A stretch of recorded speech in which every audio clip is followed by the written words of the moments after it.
Good morning, friends. It is so good to be here with you this Tuesday morning.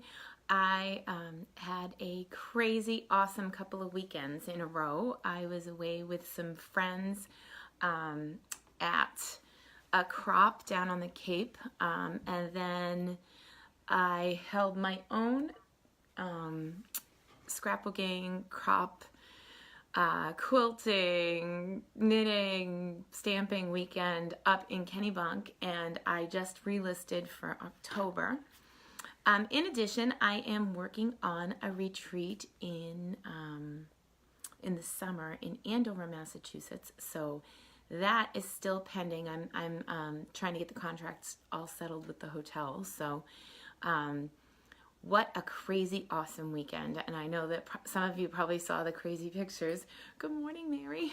Good to see you. I'm going to share this over into our creative group just so that our folks can see it over there.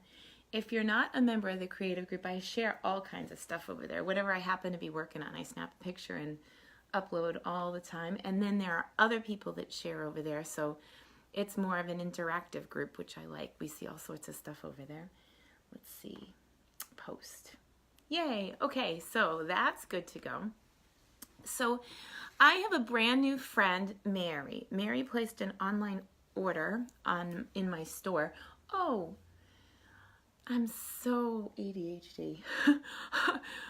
I just wanted to say this week's winner, I always pull a winner out of my online orders to send them something for placing an order. And Michelle Ruel, I have a card kit that sold out during the beginning of Celebration that I'm going to send you for your order this week. So thank you. I pulled just pull a random name out of all the orders that come in. So thank you. Now, getting back to my friend Mary, who placed a random online order. She placed an order for a Big Shot, which is right here. I'll have to point the camera down. Hopefully we can do this. Oh, look. I can point it down just enough. So I'll cut off my head, it's fine. And when you get your Big Shot in the mail, people sometimes run into some challenges. So this morning, I thought that we would just cover some Big Shot basics. And I know that some of you, this might be like old hat, but I'll give you an example. For my Big Shot, the handle always comes loose. So when you get your Big Shot in the mail, you have to take a piece off, and right on the piece it says discard. So you know to throw that one out. And let's see. So I'm just gonna unscrew the handle. But just to show you, there's like a little washer that goes in there, and then you screw the handle back on, and mine always comes loose. So when it does, I like to have this handy. When you get your Big Shot in the mail and you get this little tool, I recommend, and if someone brings me a Big Shot, to let me open the box, and it happens sometimes for them, I will take this little tool and I'll tape it to the bottom of their machine with packing tape. For mine, it goes on a little metal or a magnetic clip in my room so that I don't lose it, because my handle does come loose and it's no big deal. You just tighten it back up. Okay, so when you get your Big Shot, you also get cutting pads. And this is what I refer to as the bread. You always want to make a sandwich when you're going through the Big Shot. So whether you're cutting or you're embossing or you're cutting a box, or there's so many things you can do on a Big Shot, you use 2 pieces of bread. So these are how it comes, and aren't they pretty? So I will tell you the first question that friends tend to ask me when they do a die cut. This one's my favorite die cut in the whole book. It comes with one of the sympathy sets. It looks like stained glass. It's so beautiful. But the first thing that happens is when you cut with it, it makes a mark on your pads. So eventually your pads are gonna look like this. So this is how it comes. The first time you make a mark, it might be a circle. You'll have a circle. You can see I have many, many marks on mine. It's fine. I keep folding them over so that they will Good to see you, Rachel. Oh my goodness, thanks for stopping by. I am on my business page, right? Wow. Rachel's here. Hi, Rachel. So Rachel's my buddy for a long, long time. Hi, Ella. Good morning, everyone. So you also get this. Now, the old Big Shots have the flapper, which I call the flapper, because they're connected here. And depending on what you have to cut with, the directions for the thing that you're going to use, and I know this is backwards, is on the platform that you're supposed to use. So let's pretend we're just going to use pictures, like this is a picture book. This is the picture of an embossing folder, and it shows you that the embossing folder goes through 2 plates. Oh, and I grabbed a whole bunch of stuff, but I didn't grab embossing folders, but I will. There are 2 kinds of embossing folders now. We have the regular kind that we've had forever and ever, and they're nice and thin. And then we have thick ones, and the thick ones are visibly thicker, and they make a deeper impression. Those, you only need 1 on the top. So if you think that you're going through your machine and it's a little too tight, like to turn the handle, you could try and adjust, because what this machine does is it has like a pressure point in here. So there's a roller ball. Oh, you can see it a little bit. So there's a roller ball, and you can, the whole thing is to get the right amount of pressure through the roller ball, and you're good to go. Okay, so that's the very beginning from my friend Mary, who just got her first Big Shot, and she doesn't know Stampin' Up! At all. And I thought that we might just make a couple of cards. So just, or maybe even just cut some shapes, and then I'll post the cards later on so that I'm not keeping you all morning. But so just to recap, this is what they look like. Don't freak out when they make a mark if you cut. Good stuff. So we're going to start with die cutting.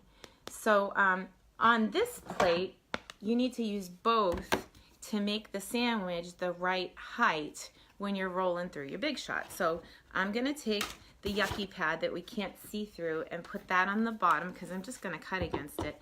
And every time I run it through the Big Shot, I flip it over. These pads tend to bow, and how I keep mine nice and straight, notice the top, you can see through the top one. I always cut against the same pad, and then eventually I throw this one out, and when I replace one, I only have to replace 1 piece. So this one eventually will look like this. But when they come out of the Big Shot, sometimes they have a bow. This one looks perfectly straight. Actually, if there's a bow on the top, you want it to go through like a rainbow. You don't want a cup on the top. On the bottom, you want it to look like a cup, because when it goes through the Big Shot, they tend to bow out the other way. So bottom cup, just in case you don't remember. I get a sip of coffee out of that. And then the top, a rainbow. All right, so I'm gonna flip the camera. Give me a second, don't get dizzy. 1 second, ready? All right, that was pretty seamless. Love when it goes easy. All right, so I'm going to move my Big Shot for a minute because we need some paper. And spring is here, so I grabbed some really cool bright colors. I'm kind of feeling the bright stuff this week. I think I'm all done with winter, and I am ready to have some warm temperatures. I'm just going to cut this piece to 5 by 3 3/4. This is a common measurement for me. I use it a lot. And my blade might be junk because it went through 2 scrapbooking weekends. I still didn't finish the book for my mom, though. That's like very high on the list of priorities. So the book that I showed you last week, when it's all done out, I'll have to come share some pictures. Okay, so this is 5 by 3 3/4. And I'm going to bring in the Big Shot. Hopefully it doesn't take up the whole panel. All right, and then I want to grab an embossing folder. I grabbed some. Hi, babe.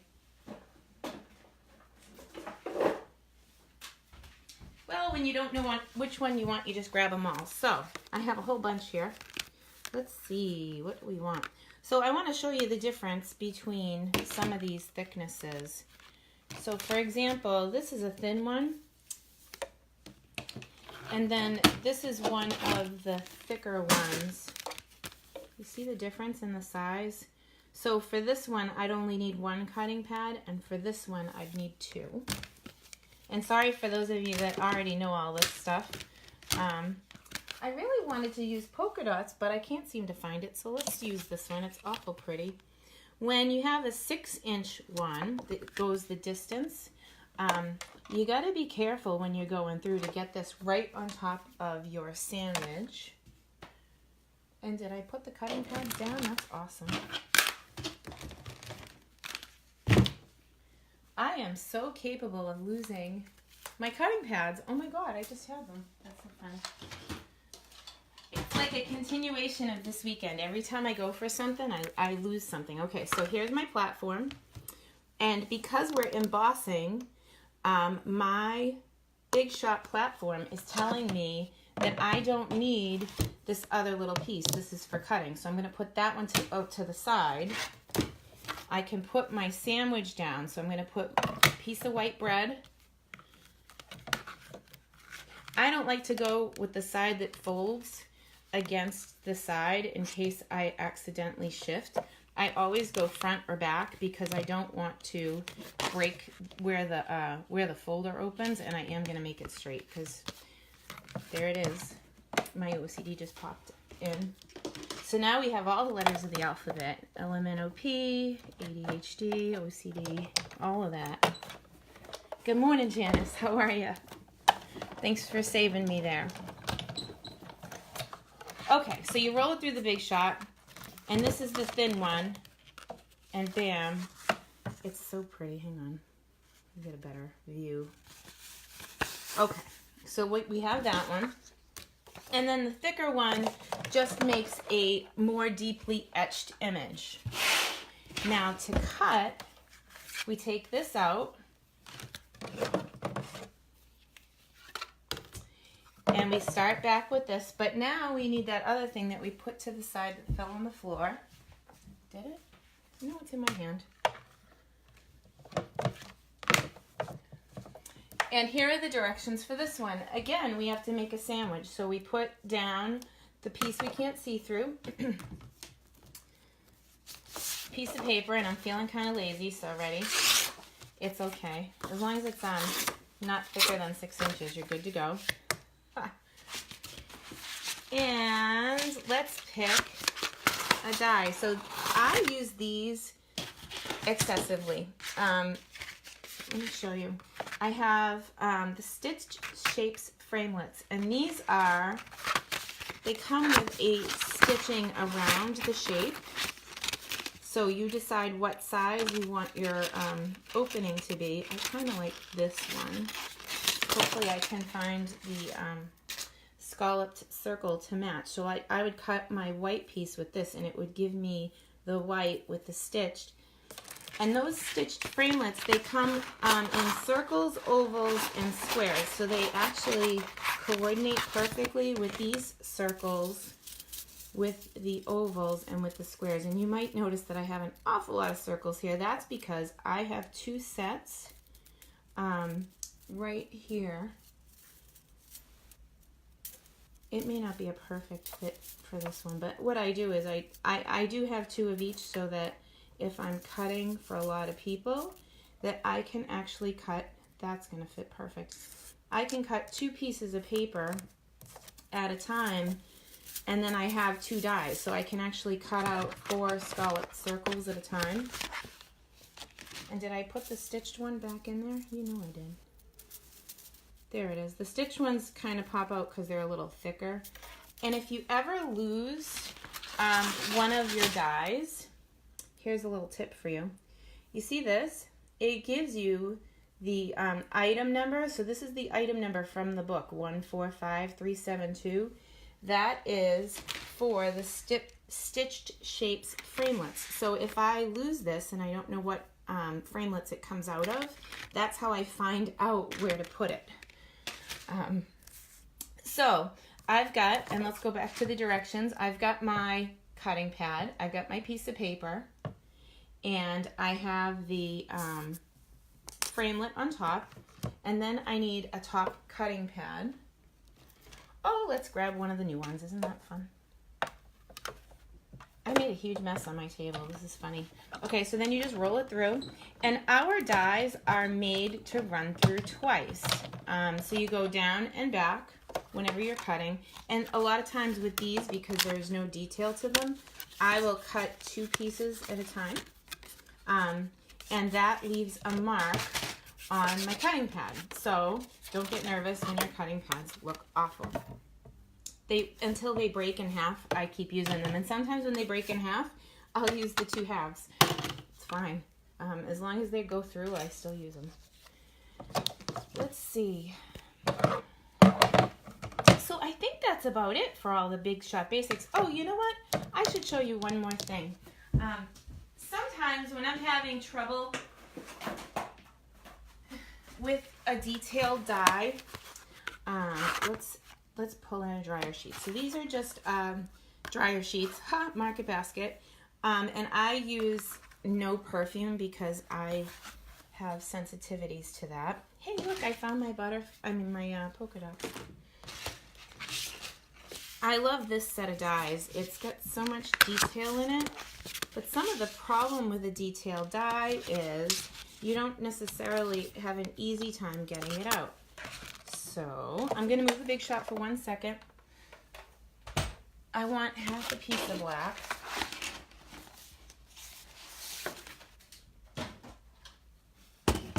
I'm just going to slice this in half at 5 1/2.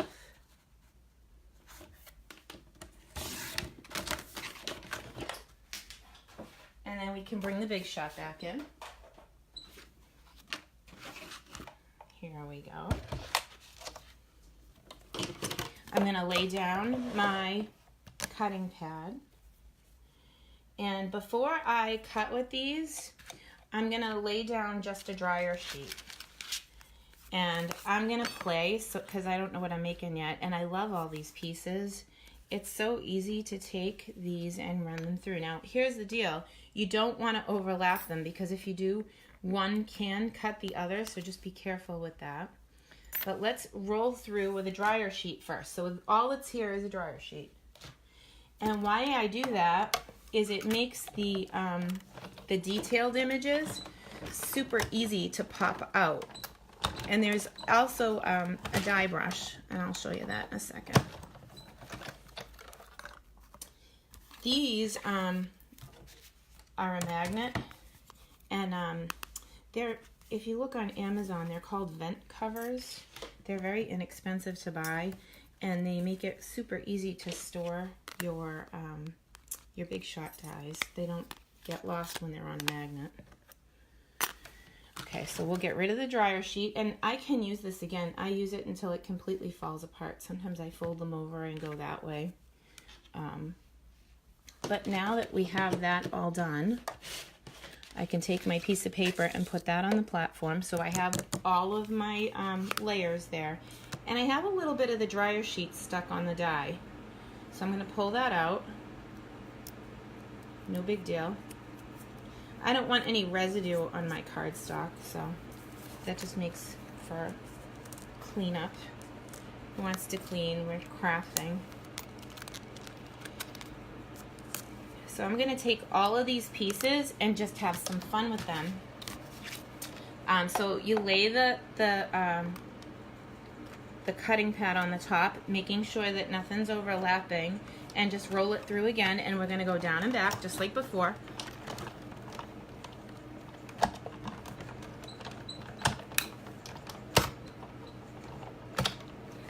Okay, so I'm going to put the Big Shot out of the way. And this is a die brush. So if they don't come out, and look at this, look at how easy, I just lifted it off. If they don't come out, you can use the die brush to help your dies out of the die. But when you're using the dryer sheet thing, these things just fly out. and you can take the die brush and use them to pop things out. So super fast, super easy, and they really do fly out of the die. So I will make some of these. Thank you, Pamela. Pamela, thank you for sharing my video. Can you send me a private message and I will send you a card kit in the mail for sharing my video? I appreciate that. I just happened to look down and see that you shared it. I appreciate that. I have the card kits from Celebration, the ones that sold out. Here, let me see if I can show you.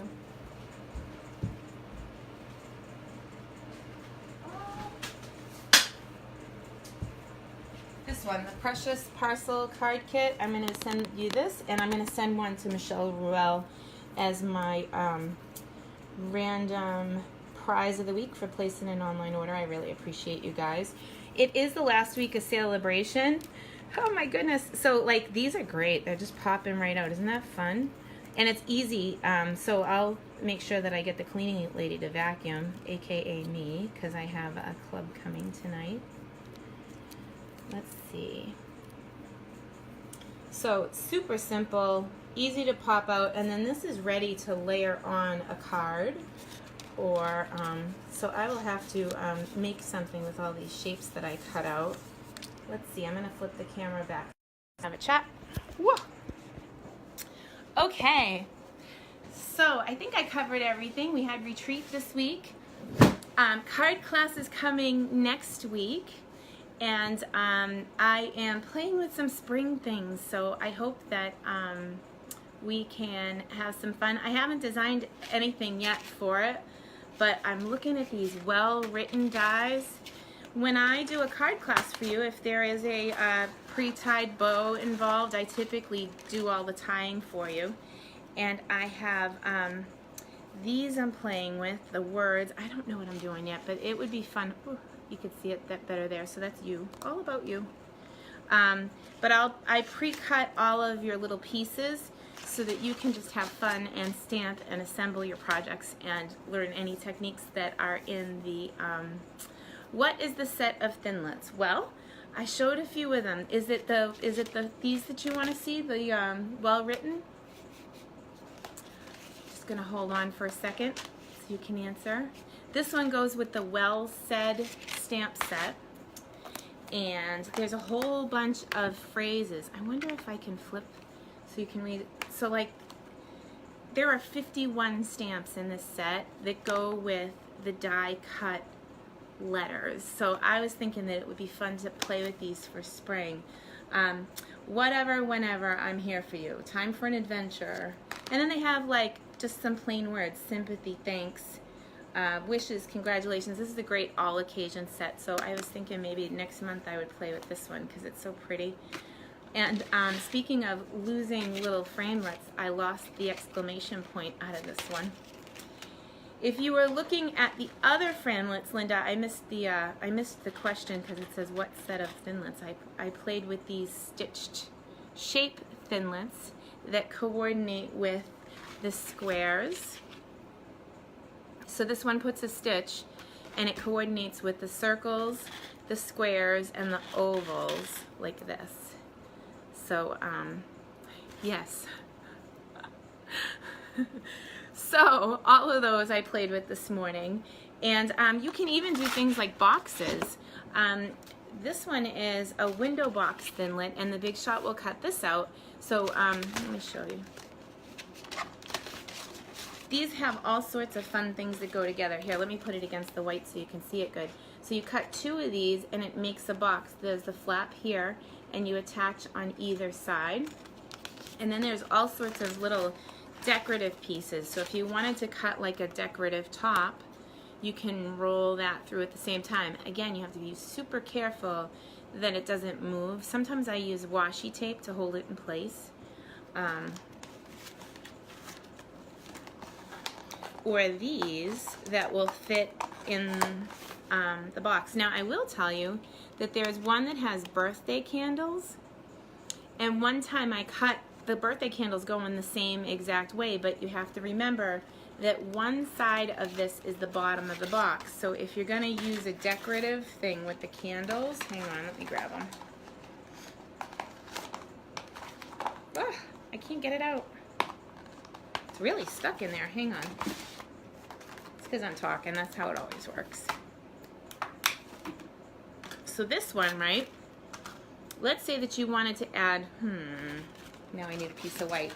Let's say that you wanted to add, ooh, now they're falling off.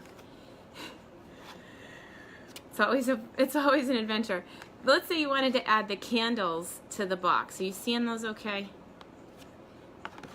When you roll this through the Big Shot, you make sure that the cutting side is going the same way. Let's say that you wanted to do two this way. Well, because some is the bottom of the box, when you go to cut the other side, let's say you're going to do 1, 2 for one and then 1 for the other, the next time you go to cut, you're going to roll it through and you're going to cut them upside down so that when you put your box together, it's right side up.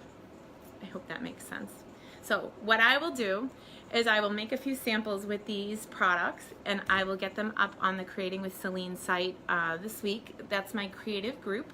If you're not a part of that, just send me a private message and I'll pop you in the group. No problem. I'll put a link below this so that you can access the group. It's a private group for just my buddies.